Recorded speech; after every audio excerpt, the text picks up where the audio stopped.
Okay students, good afternoon. तो चर्चा हो रही थी कि ग्रेविटेशन क्या है। We are discussing about what is gravitation. Before the next topic just we have to recall what is gravitation and then after what is acceleration due to gravity. तो हमने अगर ग्रेविटेशन पढ़ना है तो पहले हमें क्या जानना है, व्हाट इज ग्रेविटी। और आप थोड़ा पीछे जाइए, मैंने बताया था कि ग्रेविटी क्या है। ग्रेविटी को अगर आपको डिफाइन करना है तो आपके पास ऐसे दो मास होने चाहिए जिसमें कोई एक प्लैनेट हो और दूसरी कोई एक यूनिवर्स की कोई भी बॉडी हो, वहां पे ग्रेविटी होता है।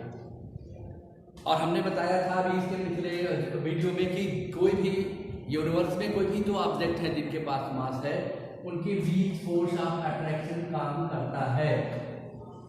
ये फोर्स ऑफ अट्रैक्शन कोई एक प्लेनेट और किसी एक बॉडी के बीच में भी काम करता है, या एक प्लेनेट हो दूसरा भी प्लेनेट हो उसके बीच भी काम करता है।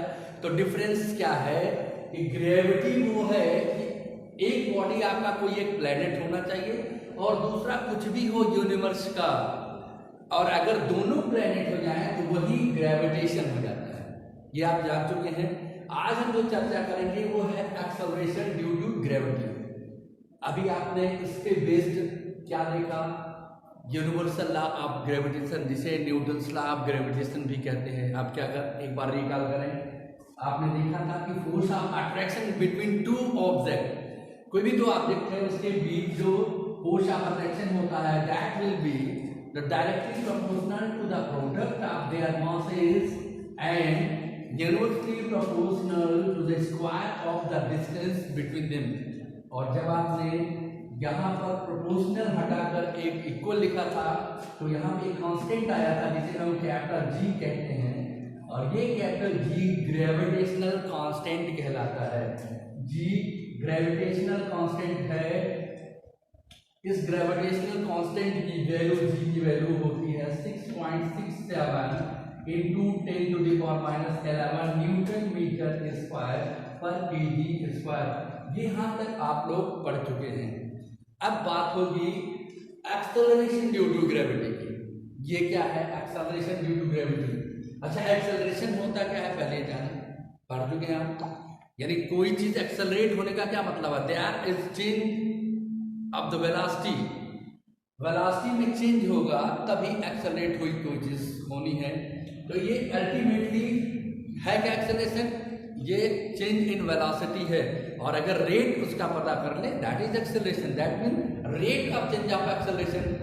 अब एक्सेलरेशन ड्यू टू ग्रेविटी की बात करते हैं, और फिर आप वहीं आइए जहां से हमने स्टार्ट किया था। ग्रेविटी क्या है? ग्रेविटी के लिए कोई एक बॉडी और एक प्लेनेट का होना जरूरी है। तो हम जिस प्लेनेट पे रहते हैं that is the earth. So we are going to discuss with respect of earth, क्योंकि अर्थ के सापेक्ष ही हम बात करेंगे, क्योंकि हम अब कोई भी बात करेंगे तो अर्थ को दिमाग में रखेंगे। तो the first body will be the earth और प्लैनेट, क्योंकि प्लैनेट और किसी भी एक ऑब्जेक्ट के बीच बात होगी तभी ग्रेविटी आएगी। और ग्रेविटी ड्यू टू एक्सेलरेशन का क्या मतलब हुआ कि जैसे हम किसी भी ऑब्जेक्ट को फ्रीली सस्पेंड करते हैं तो due to gravitational force of attraction, हमने पहले भी कहा कि ये प्लैनेट यानी अर्थ इस अब चाक को सस्पेंड कर रहे हैं तो ये नीचे की तरफ जा रहा है। Why it is so? क्योंकि इस फोर्स ऑफ अट्रैक्शन काम कर रहा है अर्थ का। यही फोर्स ऑफ अट्रैक्शन अल्टीमेटली क्या है? ग्रेविटी है। किसकी ग्रेविटी है? अर्थ की। तो क्या होना चाहिए? एक्सेलरेशन जब अर्थ की ग्रेविटी के कारण हो जाए तो एक्सेलरेशन ड्यू टू ग्रेविटी हो गया, उसे स्मॉल जी की बात करते हैं। अब आया कहां से? इसकी वैल्यू है 9.8 मीटर पर सेकेंड स्क्वायर। आज हम इसी की चर्चा करने जा रहे हैं। आइए थोड़ा पीछे आए। हमने कहा कि अगर force of attraction is directly proportional to the G m1 m2 upon r square. अच्छा, अब हम एक्सेलरेशन इस जी की बात कर रहे हैं।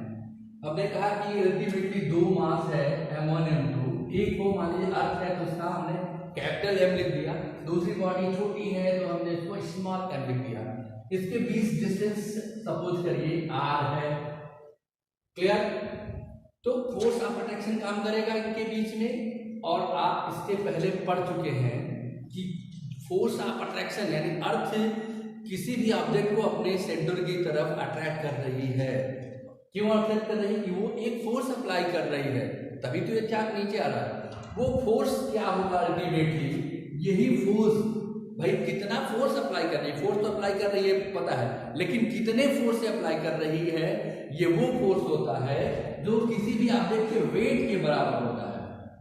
इसका मतलब what is the weight of the object, उसी फोर्स से, इक्विवेलेंट फोर्स से किसी भी ऑब्जेक्ट को अर्थ अपने सेंटर की तरफ खींचती है। यानी अल्टीमेटली ये F है क्या, उस ऑब्जेक्ट का वेट है, और आप जानते हैं वेट इज इक्वल टू क्या होता है, मास इनटू जी, ग्रेविटी।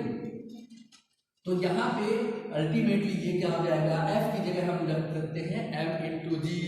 ये M क्या है, उस बॉडी का मास है जो छोटी है, M क्या है, बड़े बॉडी का, यानी वो अर्थ का मास है।